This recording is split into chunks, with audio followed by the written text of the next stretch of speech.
क्या एक step by step approach हो सकती है? Let's try to decode the science. कैसे करना है ये? कैसे अन्नमय कोश, प्राणमय कोश, वो जो डीप ऑल दीज लेयर्स को कैसे एक एक करके अनलॉक करना है? And how can our audience do that? हम सबके साथ कई बार लाइफ में ऐसा हुआ है कि हमारी कोई चीज खो गई है. हमने कार की कीज कहीं रख दी, हमने स्पेक्स कहीं रख दिए, ग्लेयर्स कहीं रख दिए, कुछ भी कहीं रख दिया, और फिर हम उसको ढूंढते हैं. राइट. जब हम ढूंढते हैं तो वो हमें नहीं मिलता, लेकिन हम आराम से आके बैठे, पानी का ग्लास लिया, माइंड अरे यार वहां पे रखा था. अगर हम इसको थोड़ा सा ब्रेनस्टॉर्म करें अभी, कि जब मैंने अपने दिमाग के पूरे घोड़े दौड़ा रखे हैं तो मुझे वो चीज मिल नहीं रही. इनफैक्ट 4 लोग घर के ढूंढने में लगे हुए हैं, लेकिन जब मैं ढूंढ ही नहीं रहा हूं, मींस मैं खोज ही नहीं रहा, तो मेरे माइंड में एकदम से आता है कि वहां रखा है. जब मैं ढूंढ रहा हूं तो मैं इस लिमिटेड बुद्धि का प्रयोग कर रहा हूं. जब मैं नहीं ढूंढ रहा और मैं सरेंडर्ड हूं, अब मैं दौड़ना छोड़ चुका हूं, तो अब मैं उस यूनिवर्सल एनर्जी के साथ कनेक्ट करता हूं जिसके पास वो इंफॉर्मेशन है कि कहां रखा है. और इसको हम बोल देते हैं it happens when you least expect it. Actually least expect का मतलब ये है, क्योंकि जब आप एक्सपेक्ट कर रहे होते हो ना, तब आप स्ट्रेस में होते हो. जब आप एक्सपेक्ट कर रहे हो तब आप फियर में भी होते हो. नहीं मिला तो कैसे पढ़ूंगा, मेरा चश्मा नहीं मिला कैसे पढ़ूंगा, फियर है ना कि नहीं मिला तो क्या करूंगा. तीसरा इमोशन क्या है? डाउट. मिलेगा भी कि नहीं मिलेगा. मेरा वॉलेट में मेरी आईडीज थी, मेरे कार्ड से मैंने मिलेगा भी नहीं मिलेगा police.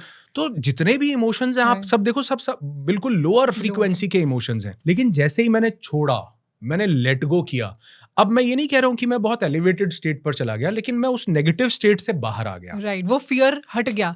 Absence of fear, absence of self doubt. क्योंकि ट्राई ही नहीं कर रहे हैं तो कोई डाउट्स ही नहीं आ रहे हैं, होगा नहीं होगा. उस मैथ साइंस से बाहर निकल चुके हो. एक्चुअली अब वो एब्सेंस है उन इमोशंस का, तो I am at a neutral state. Neutral state क्या है? Neutral state is a state of bliss. It's a state of Joy. It's a state of love. मैं एक एग्जांपल देना चाहूंगा. गैलीलियो गैलीली जिन्होंने टेलीस्कोप बनाया, 1600 एडी में उन्होंने टेलीस्कोप बनाया. उससे पहले तो ये लगता था कि sun is revolving around the earth. Galileo Galilei 1600 AD में आए. हमने देखा कि मून है, फिर हमें पता चला कि sun is not revolving around the earth, we are revolving around the sun. ये मार्स है, ये जुपिटर है, ये सैटर्न है, ये है. हमारे यहां पर 5-5 हजार साल पहले नवग्रह के मंदिर हैं. कोई टेलीस्कोप नहीं है, और इनफैक्ट हमारे पास कोई ऐसा व्हीकल भी नहीं है कि जिससे हम स्पेस में जाके देख सकें कि अच्छा ये यहां पर है, ये यहां पर है. ये हमारे पास कुछ भी नहीं है, फिर भी हमारे पास नवग्रह के मंदिर कैसे पूजे जा रहे हैं. सूर्य है, चंद्र है, बृहस्पति है, शनि है. और इनफैक्ट हमने तो ये भी बताया, हमारे योगियों ने जो अपने अंदर उतरे, अपने प्राणमय और मनोमय कोश में, कि सैटर्न का नंबर 8 है. क्यों? क्योंकि आज जब हम उसको टेलीस्कोप से देख पाते हैं, हमें पता चलता है कि उसके चारों तरफ एक रिंग है जो 8 का शेप बनाती है. उन लोगों को कैसे पता? सोचो तो, कैसे पता? वो जब उस हायर इंटेलेक्ट से कनेक्ट करते हैं तो ये लिमिटेड बुद्धि काम नहीं करती, फिर वो चेतना आपसे बात करती है. तो कई बार लोग मुझसे पूछते हैं, सर प्रेयर काम नहीं कर रही. मैंने कहा क्योंकि तुम कर रहे हो इसलिए काम नहीं कर रही. When you are talking then God is listening. जब आप चुप होते हो तो वो बात करता है. मैं अभी एक कोट कर रहा था, एक गजल थी लता मंगेशकर की, बहुत खूबसूरत. वो कहती है, जो भी बुरा भला है अल्लाह जानता है, बंदे के दिल में क्या है अल्लाह जानता है. उसको जो भी नाम दें, भगवान, अल्लाह, वाहिगुरु, गॉड, खुदा, परमात्मा, वो सब जानता है. उससे मांगना नहीं है. अगर हम मांगते हैं तो मांगने में लैक है. मैं किस स्टेट से मांग रहा हूं? Because I am in lack. मैं क्यों मांग रहा हूं? Because I am in doubt and fear. So मैं मैनिफेस्ट कहां से कर पाऊंगा? लैक से, डाउट से, फियर से. मांग मैं बढ़िया रहा हूं कि एक गाड़ी दे दो, 1 करोड़ रुपए, लेकिन मेरी इमोशंस, मेरी स्टेट, मेरे मनोमय कोश की स्टेट क्या है? लैक. जितना मुझे पता है, अब वो मेरी सोच भी तो अबंडेंस की नहीं हो सकती ना. Exactly. मेरी सोच ही छोटी होगी कि मुझे इतना ही चाहिए तो उतना ही मिल सकता है मैक्सिमम. एग्जैक्टली. उसके बियॉन्ड तो मैं ना देख पा रही हूँ ना सोच पा रही हूँ. और मुझे तो ये भी नहीं पता कि जो मैं मांग रहा हूँ मेरे लिए सही भी है या नहीं है. मेरे पास एक लड़की आई, वो बोली कि सर मैंने लॉ ऑफ अट्रैक्शन में इतना बिलीव करती हूँ, मैंने लॉ ऑफ अट्रैक्शन लगाया और मैंने अपने पार्टनर को अट्रैक्ट कर लिया. मतलब लिटरली मैं उसके वर्ड्स बता रहा हूँ, मैंने अपने पार्टनर को अट्रैक्ट कर लिया. इतना ज्यादा मैं लॉ ऑफ अट्रैक्शन में बिलीव करती थी कि अब हमारी शादी हो गई. तो मैंने कहा देन व्हाट? बोली आज हमारा जूता बजता है. उसकी लाइन थी. मतलब आज हम इतना लड़ते हैं. वो बोली कि नाउ आई नीड डिवोर्स. बोली मैंने ये सोच तो लिया कि मुझे ये चाहिए, लेकिन ये मेरे लिए सही भी था या नहीं था ये मुझे कैसे पता? So we never attract what we want in our life, we only attract who we are.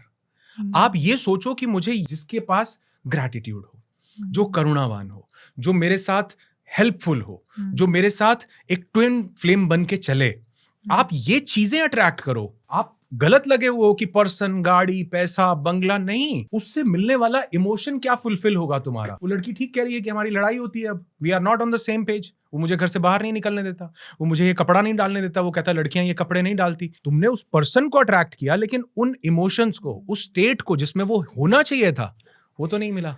तुमने उस पर्सन को और साथ में उसकी क्वालिटीज को भी अट्रैक्ट कर लिया, और अब वही क्वालिटीज नहीं पसंद आ रही हैं। क्योंकि तुम्हें पर्सन नहीं चाहिए होता, हमें चीज नहीं चाहिए होती, हमें उससे मिलने वाली इमोशनल फुलफिलमेंट चाहिए होती है। और अगर वो इमोशनल फुलफिलमेंट में मैं नहीं हूं, एक लेडी आके बोली कि सर मैं एक बेटर हस्बैंड डिजर्व करती थी। मैंने कहा मैडम बुरा मत मानना, मिलता तो वही है जो हम डिजर्व करते हैं।